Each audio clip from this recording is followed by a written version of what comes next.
Hello guys, ఒక చిన్న information video అనమాట ఇది. సో నేను ఒక షో విన్నాను. ఆ షోలో వాళ్ళ ఫాదర్ పడుతున్న బాధ నాకు చాలా బాధాకరంగా అనిపించింది.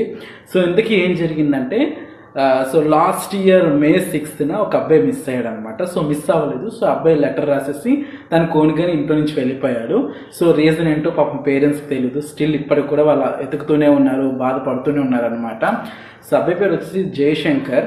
సో అబ్బాయి ఫొటోస్ డీటెయిల్స్ అన్ని స్క్రీన్ పైన ఇస్తాను. సో మీకు ఎక్కడైనా కనిపిస్తే కనుక డెఫినెట్గా ఇన్ఫామ్ చేయండి. నా ఇన్స్టా పేజ్లో కావచ్చు, ఫేస్బుక్ పేజ్లో కావచ్చు, మీరు ఇన్ఫర్మేషన్ ఇవ్వచ్చు. అండ్ అలానే సో చాలా బాధపడుతున్నారు పేరెంట్స్. సో నిన్న కూడా ఆయనతో పర్సనల్గా నేను కూడా మాట్లాడడం జరిగింది. సో దయచేసి మీరు అందరు చేయాల్సిన పని ఏంటంటే ఈ వీడియోని షేర్ చేయడమే. సో అందరూ అన్ని సోషల్ మీడియాస్లో షేర్ చేస్తూ ఉండండి ఈ వీడియోని. సో డెఫినెట్గా అబ్బాయి దొరకాలని ఆశిద్దాం. అండ్ జయశంకర్, మీ పేరెంట్స్ చాలా